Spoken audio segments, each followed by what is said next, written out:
Thank you so much, Lauren, and to Steve for your presentations. A lot of information there. Hopefully that's been really interesting and informative for our audience. Thank you to everyone who has been posting questions to our Q&A box over the last hour. If we don't get a chance to answer all of the questions that you've posted this afternoon, we will try and address those questions in the web pages on the A63 Archaeology Highways England website. Details in the Q&A box. Just a reminder again, please could you make a note of our feedback form and complete that for us. We'd really appreciate your feedback on this event. So I've been making note of the questions coming through. Just to kick us off, Steve, we've been asked here, you seem to have found far fewer burials than were originally anticipated. Do you know the reason for that difference? Originally, we were perhaps thought there might be about 17,500 burials there in all.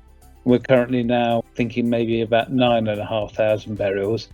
I think it may be down to the fact that there are differing densities across the burial ground. So the northern part of the burial ground is perhaps most publicly accessible, and perhaps you might expect to have a higher proportion of wealthier people there. So perhaps you might be even though parts of it are really quite dense, those might still be reasonably well-to-do people, and it may be that in other parts of the burial ground you've got people who are not very wealthy at all and are really crammed in.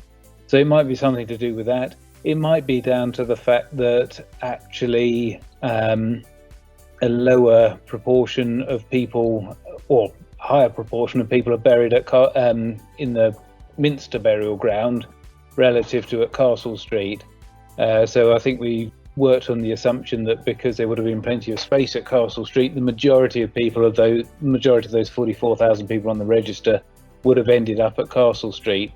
But we can't be absolutely certain of that, and we certainly know that people are being buried in the main Minster burial ground at the same time from their headstones and things.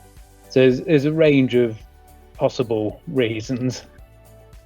Great. No, thanks for that, Steve. I've got one here for you, Lauren. What do you suspect is in the glass infirmary bottle, and will it be analysed? Well, it is being analysed. We've actually sent it to some colleagues at Nottingham Trent University. They've done a very, very preliminary screening on the contents. Am I allowed to say what that was, Steve? Or have we got to keep it for next time? Well, should we leave it hanging? I don't know. Maybe they can contribute to the sweepstake on what might be in there, can't they? I can say what it's not. So we were actually having a bit of a sweepstake on site to see if anybody could guess what was in the bottle. So because the bottle says Hull Infirmary on the side, some people thought it might be medicine. There was a couple of people said they thought it might be laudanum or iodine because it's kind of a brown, slightly opaque liquid. We thought it might be iodine just because it looks like it. Quite a lot of people thought the bottle was reused and it was going to be alcohol inside because we couldn't think why anybody would be buried with a medicine bottle full of medicine. Now, the preliminary results have showed that, this is like a chemical screening to see what chemical elements are within that bottle. They have showed that there's, phosphorus, potassium and sodium in there, and they are the main ingredients, if you like. So we know it's not alcohol. We know it wasn't somebody that was buried with their favourite tipple. But other than that, we can't really say. So it's undergoing further work, and maybe next webinar I'll be able to tell you a bit more. Great, thanks for that.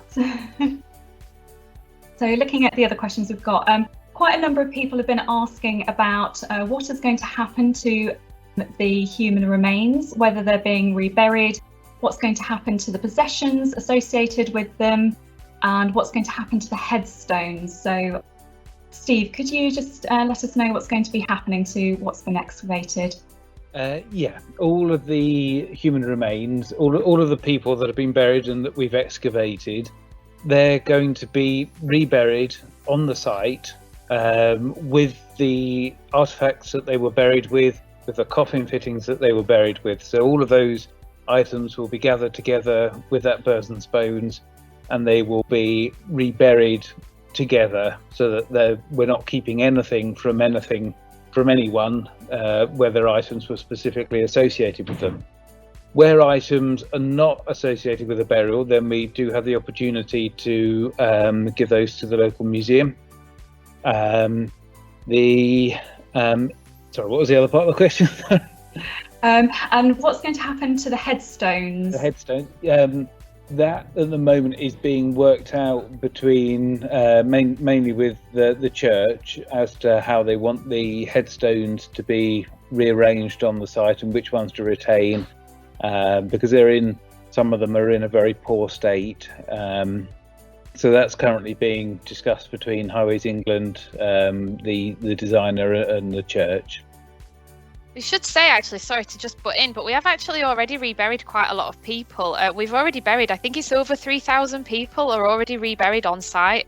So it's just a constant thing that we're doing. And I would like to stress that we're making every effort. We have a very rigorous tracking system for keeping tabs on exactly what items belong to exactly which person. And we have a huge checklist system that we use before we bury anybody to make sure that they have all their personal items, anything that's like clothing and fittings like buttons, any coffin fittings that were excavated with them, they're all kept with that individual person. We're not keeping anything like jewellery or anything like that. It all goes back to the person it belongs to. Brilliant, thank you. Hopefully that answers the questions that we've had from a number of people. I suppose on a similar vein, we've had questions about, was there steps taken to contact potential living relatives, and is it going to be possible to make an inquiry about the graves that have been excavated and analysed at a later date? Yes, certainly in the preceding years that the scheme has been in the planning stage, then Highways England have put out information for people to get in touch if they've got relatives in there, and fielding queries about that nature. In terms of getting in touch about burials that we've excavated, I mean, by all means do get in touch, but I have to say the vast majority of the people that we've excavated and that we're analysing, they're unidentified. There's very few legible coffin plates, as we saw with the gravestones, although a number of people do tie up with headstones and things. There is evidence that they have also been moved in the past. So actually identifying particular people, it is really, really difficult. Okay, thanks, Steve. In fact, you've actually answered a question that we did have about some of the inscriptions and whether we'd had many inscriptions from the coffin plates there. Going on to other finds, we have a question here about what was the most unusual item that was found buried alongside one of the bodies? Oh, we've had quite a lot more unusual finds than we expected, to be honest. We have had several ceramic plates buried with people. There was actually an image in Steve's presentation of one of them. So small, they're almost like side plates. And I've not seen these in post-medieval burials before, but I know that they also did find some at Euston Station on their excavation. And we think that they're salt plates. So apparently there was a tradition that people would bury a small saucer or small ceramic plate with a person and put some salt on that plate. And it's supposed to keep away sort of impure spirits and things from that person. So I think that's quite unusual. I've not heard of that, especially not happening in the north of England before. Great, thanks for that. Steve, here's one for you. With the cemetery being quite close to the docks and the river, what state was the ground and soil in that you've been working in? It's all right in the summer. The water table in the summer is below the level of the burials, but in the winter it gets really quite high. And one of the things we found is that compared to other sites we've excavated in other towns and compared to the jobs in London, where the burials can go 4, 5, 6 meters down or more, the burials on this particular site, they only go down to about 2 meters or so. And it seems to be that at 2 meters below ground level, they start to hit the water table. So the gravedigger, understandably doesn't want to get his feet wet or float the coffin. So they stop just above the water table there. So it has it's certainly dry during the summer, but we've had some quite sticky ground conditions. Fortunately, all of the remains are fully skeletonized, so there's no sort of waterlogging of the remains themselves. So that's made excavation a lot easier from that point of view. And we think that part of the reason why we've got such a density of burials in some areas is because they haven't excavated, the gravedigger hasn't gone to those depths that we've seen on other sites, which has meant that they can't really have anywhere else to go with the burials. They haven't imported any extra material as they do on some other sites. So they've got to work with the area that they've got, which has meant sort of filling in the gaps between a lot of them, stacking them up on each other, that sort of thing to fit everybody in. Great, thanks, Steve. So, Lauren, we've got questions here about further analysis that's going to be undertaken. So, questions about whether there'll be any DNA analysis, any further kind of osteological kind of research into those particularly unusual findings that are turning up. Yeah, so in terms of like the unusual diseases or pathological conditions, as I say, we have our mobile radiographers working on site. They're coming and doing sort of several stints. We're partway through one at the moment. They're coming back next week for another couple of days.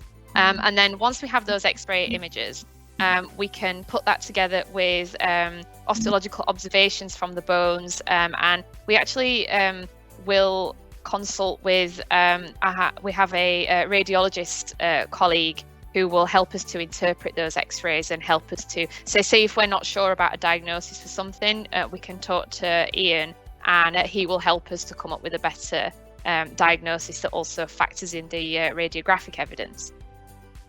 In terms of sort of scientific applications, we are aiming to take samples from 150 of the skeletons, so that's 10% of the full analysis assemblage, and we're just about to start taking samples for isotopes, so to look at migration and mobility, but also to look at diet as well. We are going to be doing some, the isotopic work is going to be done by the University of Durham, so we'll be sending the samples off there. We'll also doing a programme of DNA analysis with the Francis Crick Institute in London. And they will be looking at DNA for things like ancestry and confirming things like juvenile sex. And also we'll be looking at things like familial links within grave plots. So one of the things I've been doing is selecting out grave stacks that have got a certain number of skeletons in them. And we'll be testing the DNA of all the people in that stack to see if and how they're related. We're also going to be hopefully doing some pathogen DNA analysis, because there are quite a lot of diseases that will affect you and potentially kill you, but they won't leave any trace on your skeleton. So immediately I'm thinking things like cholera. There was a couple of cholera outbreaks in Hull in the mid-19th century, and hopefully we'll be able to use pathogen DNA analysis to see whether we've got any evidence of that within the population. Right, thanks, Lauren. In fact, one of the questions was about whether the burials were a result of a plague or pandemic. But actually it was sort of in continual sort of use over a longer period, and there may be some cases as a result of that. Brilliant. Actually, just got a general question here. Somebody asking, what would you suggest work experience wise for someone looking to go into archaeology? We've got a number of forms of trainee schemes that we run. So we have a graduate trainee scheme. But also we've taken on several people from local community to sort of do on-the-job training in archaeology on this particular scheme. So there are opportunities out there, and there's a lot of archaeology going on at the moment. So yes, there certainly are opportunities, and so we're not necessarily. It's not absolutely necessary to have a degree in archaeology if schemes are being run on particular sites, as we've been able to do on this one. There's lots of places, if you're looking to get work experience or volunteer experience or whatever on an archaeological excavation. Really good places to check out online are things like the British Archaeological Jobs Resource, which is quite often referred to as Badger. They, as well as advertising archaeological jobs and trainee schemes, they also do list volunteer opportunities. There's also companies like Dig Ventures who take on volunteers and will do sort of training schemes and things like that. And then commercial units like ours also run trainee schemes as well. And CBA, I think Council for British Archaeology, also do advertise a lot of sort of volunteer excavations and things like that. So that's a good place to look too. Great, thank you both. I'm conscious that we've sort of been online for a while now. I'll quickly just address a couple of questions we've had about sort of publicity and further information about the project. We've been asked about whether this is going to be recorded for television, and in fact we are working with a television production company who are making an initial visit in the coming weeks, and we'll see whether they want to feature it in their programme, sort of scheduled for later this year. Any further updates about the project and opportunities to hear more about what we're finding, we will publicise through the Highways England A63 archaeology web pages. So hopefully that is where you found the link to join this webinar. You can sign up for email notifications for future sort of news and updates. So anything you want to know more about this project, do make sure to sign up there and check regularly for further information. We will be looking to share more about our findings and sort of further analysis as the project continues over the coming months. So it's still very much work in progress, and there will be further work to come for a while now. So I think we've made a note of all of the questions that have come through the Q&A. We've tried to sort of combine several of them where they're sort of a similar nature, but we'll try and put together a summary of these onto the Highways England web pages for anyone that we haven't actually managed to address today. So thank you all so much for joining us. Just a reminder to complete our feedback form for today. It would be really helpful to hear what you've thought about it. I've just posted the link again into our chat there, so please click through into your browser or sort of copy and paste it so that we can hear your thoughts and ideas about what you'd like to hear from more of us. So thank you again to Steve, to Lauren, and to everyone behind the scenes who has made today's webinar a success, and we'll hopefully give you further updates soon.